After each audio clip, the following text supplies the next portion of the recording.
Good evening, ladies and gentlemen. Welcome to In Our Community. I'm your host, Dave Cokerhook. This evening, we're going to be discussing and getting some examples of contemporary poetry.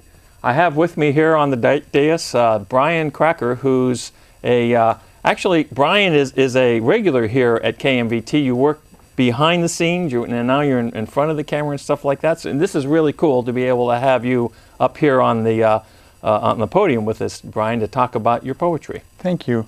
Yes, I appreciate being here. And what I'm going to be sharing with you is some pieces that are more,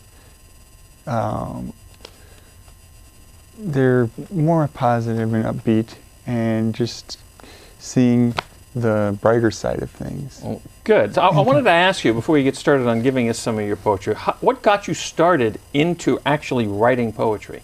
Okay, well, when I first started, I was in my teens and kind of going through emotional turmoil and trying to figure things out, and that's when I just started writing down ideas and feelings and just kind of brainstorming in a way. And so why the poetic side rather than like a short story or something like that? Because it was easier to, at that time, definitely it was more kind of scattered, and poetry is more with emotion and feeling, whereas with a short story it's more plot-based and character-based and stuff like that. Got it. Okay.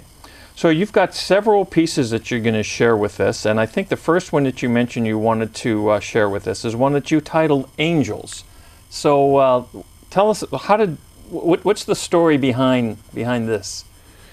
Angels is based on seeing how people interact and help each other and are there in time of need, and just people that go about and almost do kind of miracles and take care of people. And also there's another part to it where the angel is also can be fantasy and more kind of in a heavenly sense. So very cool.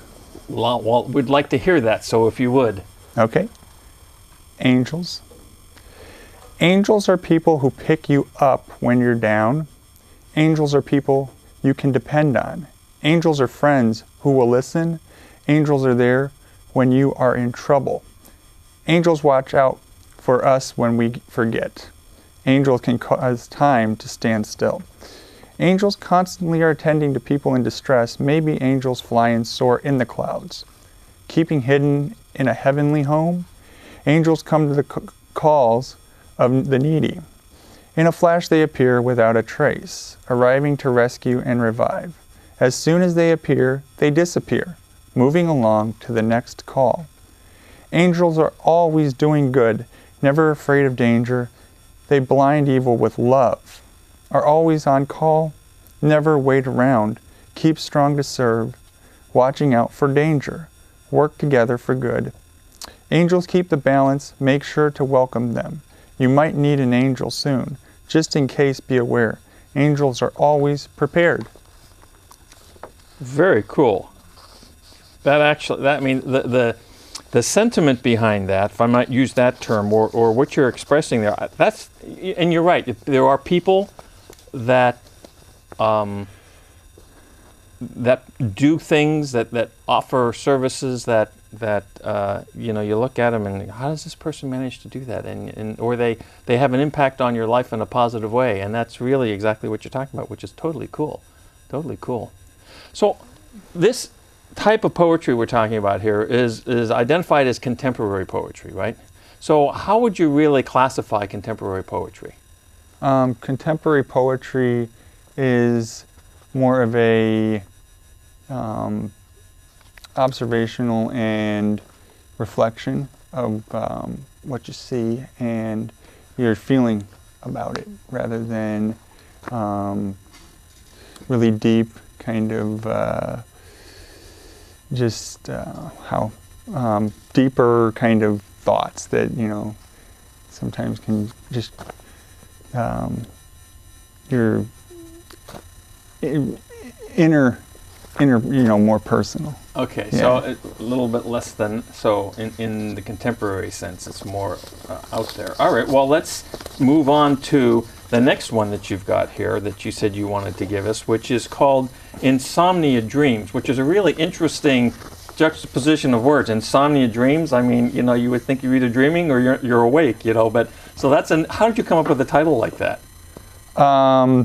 Because sometimes when you can't sleep, you're still daydreaming and thinking about things that are just running through your head, and you're not sleeping like dreaming in REM sleep, but you're still kind of in a state of euphoria. Okay. Especially when you're sleep deprived or having stuff. Yeah, I think we've all experienced that at one time or another. Well, listen, let's have you present your second poem, Insomnia Dreams. Insomnia Dreams. There once was a girl who tossed about. Her pillows were fluffed and her bed was soft. She would pull the sheets and cozy blanket over her head, doing her best to keep warm and quiet her mind.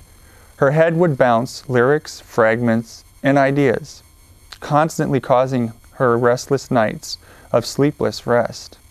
She shuts her eyes tight and burrows deep under the covers. Escape the noise inside her thoughts. What would be a beautiful dream? Insomnia dreams of times of a simple life. Insomnia dreams of the love that will vanquish her demons. Insomnia dreams of vivid, open, optimistic vistas. Insomnia dreams of the keys to help her succeed. Insomnia screams in the night alone together, shedding her veil of insecurity, thrashing the covers away down to the floor. Her open eyes won't shut the barrage of thoughts she hears crying out to cease her haunting. Her only escape to dream through the nightmares. Reflected the years of lost time alone, she waits for the next wave of happiness to drift asleep. Insomnia dreams of better days. Insomnia dreams of the great life. Insomnia dreams of a new happy family. Insomnia dreams of working to live in harmony. Insomnia dreams of a beautiful, healthy offspring. Insomnia screams, wake up and rise together. She tosses her head from side to side, planting her palms firmly on the mattress, stretching her body to release her thoughts, becoming twisted, conjoined, grotesque problems that morph into solid tales of defeat. She shakes violently, trying to break free from reality. Is her only way out of dreaming to be free? She hears a faint voice calling out, insomnia, insomnia, insomnia dreams of restful nights, insomnia dreams of restful nights, insomnia dreams of restful nights to help her to sleep. Insomnia dreams of traveling to distant lands, insomnia dreams of learning and being skillful. Insomnia dreams of finding honest love. Insomnia screams inside, the mind plays tricks on the body. Rest and lay back your head as thoughts dance outside. Insomnia's mind is silent. The ideas flow coherently to be recalled for future ventures. Her head is now ready to dream and become the successful love. She dreams to sleep, to wake up for tomorrow. Insomnia dreams awake in the night. I think just about everybody at one time or another in their life struggles with who they are, what do they want to do, how are things going, how are they going to maybe try to control their destiny, what about all the things that are happening in their life. And this speaks directly to that, this poem that you just read. It's very much like, this is life. This is very cool. So tell me more about the inspiration for this one. Well, I have quite a few friends who suffer from insomnia, and they kind of their lives have changed pretty drastically, whether it be, loss of family members, other changes, whether it be life changes, and for the better or worse. But you're still, even though you're making improvements, there's still stuff in the past that still, says the past may be done. You may be done with the past, but the past will may not be done with you. Yeah. Ah, yes, got it. Very cool. So when you look at this kind of poetry, how would you compare it to, people know of poets like Robert Frost and Walt Whitman and Ralph Waldo Emerson and stuff like that, you know. And in today's era, here in this century, is the genre of poetry that you're working with here becoming truly mainstream, like the kind of stuff that these guys were doing back in the day? Is that becoming mainstream, like you're saying Robert Frost? And, yeah, like what they were doing back in their time. Yeah, some of it. Yeah, definitely. It's definitely influenced a lot of poets, and theirs is more it's definitely more visual, and it tells the story. And so, poets like yourself here in 2015, it's a growing group, a movement, if you would. I don't know if that's the right term, but is this more of the style of poetry that you would expect to see here in 2015 as opposed to what you would expect to see in 1837?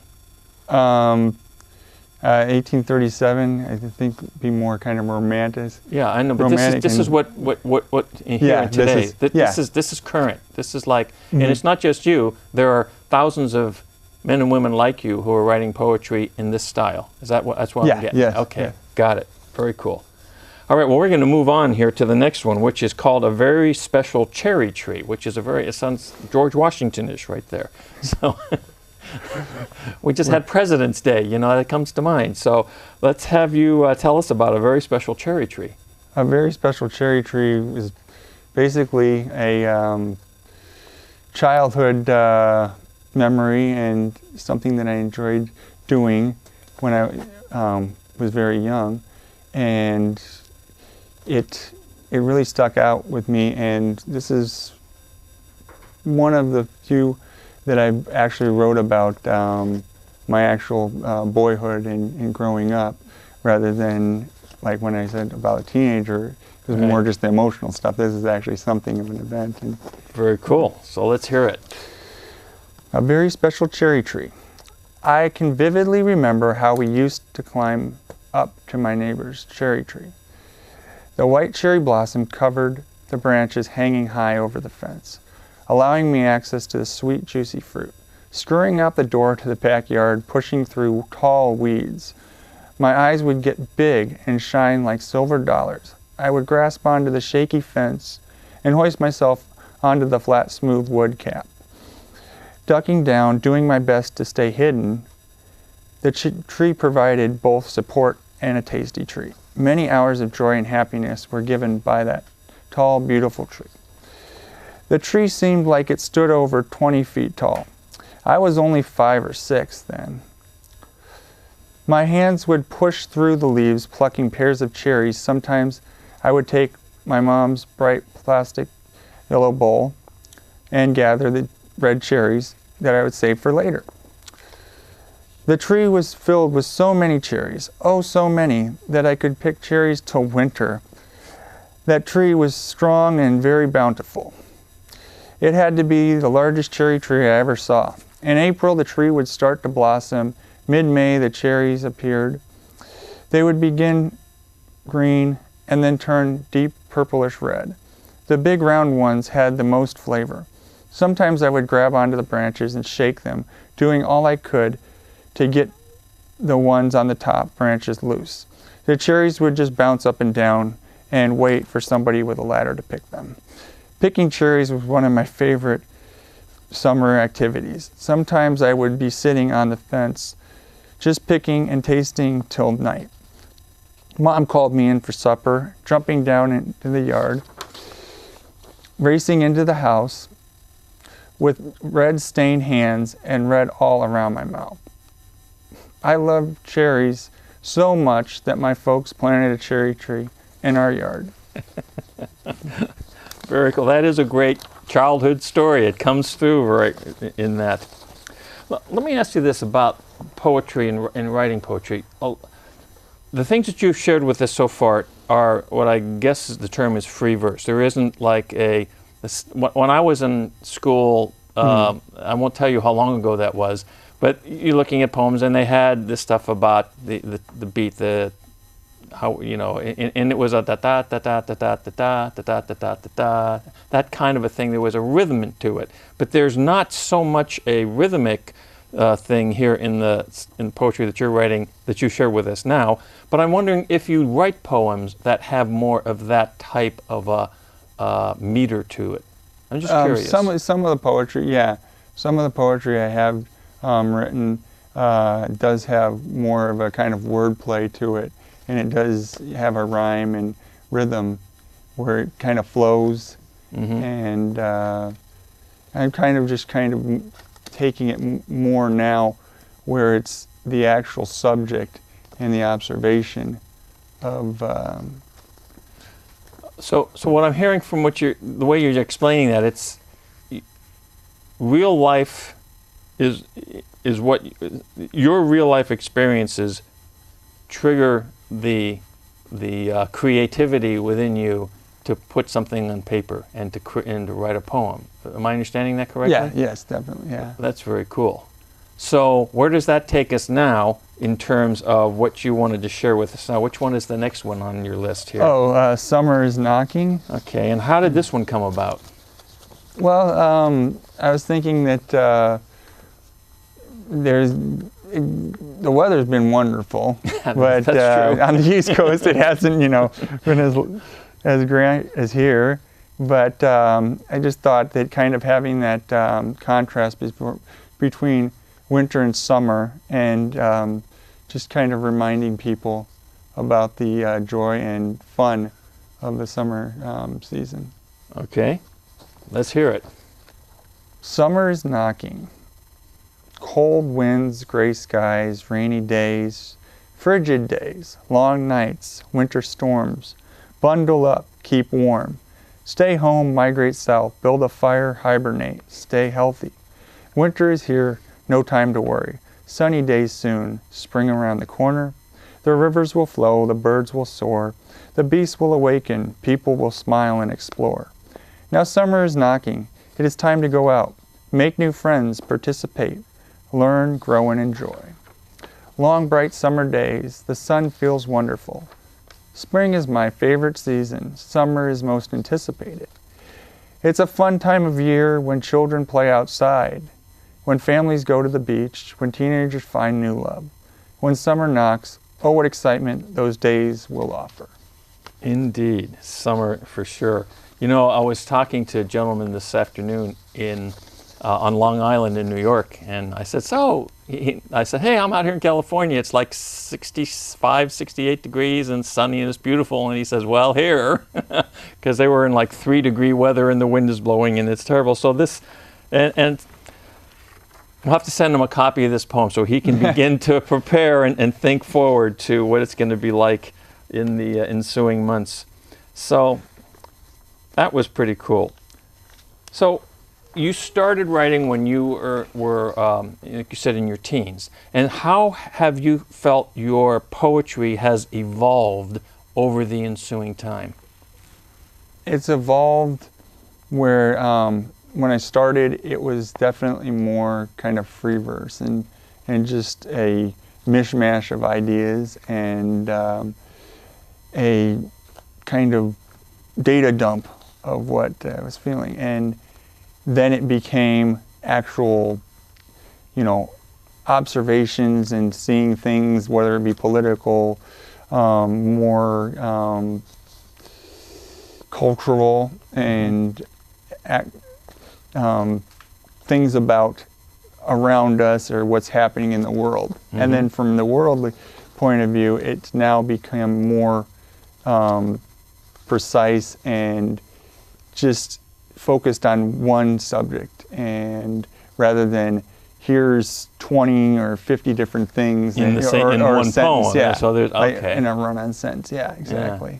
So is there a group of you? I mean, do you have other artists, poets, writers that you sit around with? I mean, you think about the days, they talk about how there were certain places and times in history when you had some, whether the writers or whatever, and they were in the same place. Artists, the mm-hmm. painters, they tended to congregate. They knew each other. Do you have a group that you just are with that you share your works and stuff like that? No, I don't have any. No. No, no. Oh. You should start one maybe, because I'm sure there are other people out here who are listening to what you're doing, who themselves have that level of creativity in them. And you know, it's always great to be around your peers, because you can you grow together, and that'd be a good thing. So there you go. That's your challenge. Go start a local group for contemporary poets here in Mountain View. Okay. We'll have kind of like an open mic. Or there you go. Like that would be cool. That would be cool. So what do you have next for us? This one's called Roses. And Roses, I wrote this one recently. Basically, yeah, Valentine's Day was about a week ago. Right. And I just thought of something, you know, that's very beautiful and just kind of simple, but is more heartfelt. All right, let's hear it. Roses. The rose is a precious gift offered as a symbol of love. Its petals are full of color. They curl open, revealing beauty. Inside we feel wonderful. When we receive a rose, who should receive a rose? A yellow rose for friendship and appreciation, green for rejuvenation of spirit, lavender to ignite a new love. Each color has a powerful effect on the mind and the heart. The red is most common and recognized. It is the flower that is most associated with love and romance. Passion flows through our bodies. And wants to stick together. When we show commitment, opening up and blossoming together. Two roses intertwined together symbolizes the deepest of commitments, communicating, marry me. A single rose can warm the heart. Give 13 to a secret crush, fold the petals back and rub them in between your fingers. Breathe in the sweet aroma of a rose. Hold it up to your heart and offer it to your sweetheart. Very cool. Very cool. And you're right about the roses and the impact that giving a rose has to someone over this Valentine's Day. I told you before, I sing with a barbershop quartet, and on Valentine's Day we go out and we deliver singing Valentines to unsuspecting people. Go to their place of business, they have no idea someone sent them a Valentine, and it's amazing what that just, you know, the music, sure, but the rose is always an incredibly special thing, and it just has a lot of meaning when someone gets that. So very beautiful. Good job. So you've been writing for a long time. You've been doing. You've evolved. And where do you want to take your art? Where do you want to go from here with respect to your poetry? As far as where I'll go is, I've definitely been more introverted in the poetry. I've just written it and haven't shared it as much. So sharing it more and kind of getting it out there, and like you suggested, to work with other people and build. Have you compiled any of your works into like a publication? I've done that for personal and kind of for family and friends, but as far as publishing, haven't done anything along those lines yet. Okay. Yeah. So I think we have time enough for one more, and what have we got here? I think the next one you mentioned is called Standing Tall. Yes. All right. Tell us about Standing Tall. This is about the redwoods in Northern California, because I took a trip up there last summer, and because I've always wanted to visit the giant redwoods in what's called the Avenue of the Giants, and it's just amazing. I mean, it goes on for miles and miles, and they're just huge, and you just stand there and go, wow. All right, well, give us that wow. Have you ever stood next to a redwood? Redwoods are legendary and full of life. Just imagine what they have seen and lived through. Some of the oldest have survived through famines, pestilences, and horrific wars.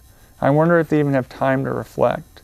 Looking up at the redwoods towering over us seems like all they only are focusing on is growing stronger each year. They are the protectors of the forest.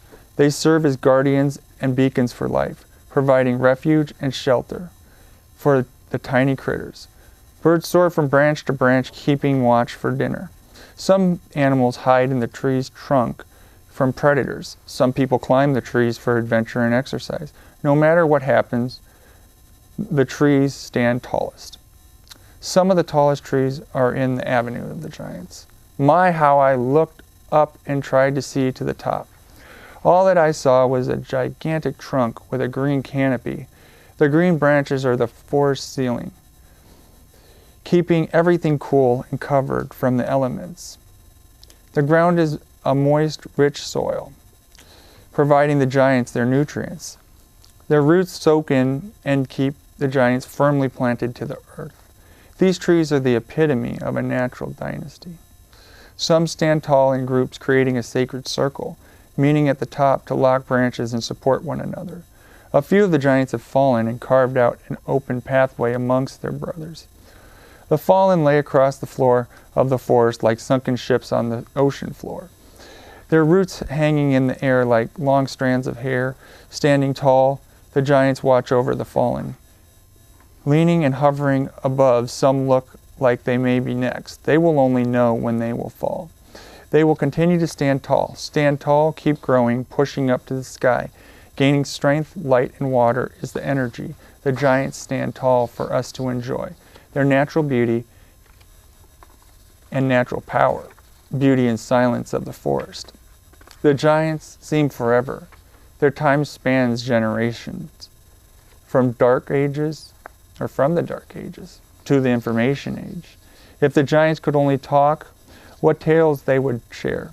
Standing tall, the giants are to be honored and respected as sacred treasures in California. True enough. Anyone who has been there and seen the giant redwoods would understand. So we're virtually out of time. They're giving me the, I gotta finish up type signal here, but I did have one question for you, hopefully. Do you do any public performances of your poetry other than here on KMVT? Sometimes at open mics, and that's usually where I'd perform, but nothing that's a regular. Nothing schedule. regular and formal. Okay. Well, ladies and gentlemen, I hope you've enjoyed this poetry. We have a live studio audience here tonight, and I think they've enjoyed it. I can see heads nodding back here, and I certainly did. Brian, thank you so much for sharing your art with us. We really appreciate it. And ladies and gentlemen, come back next time to In Our Community.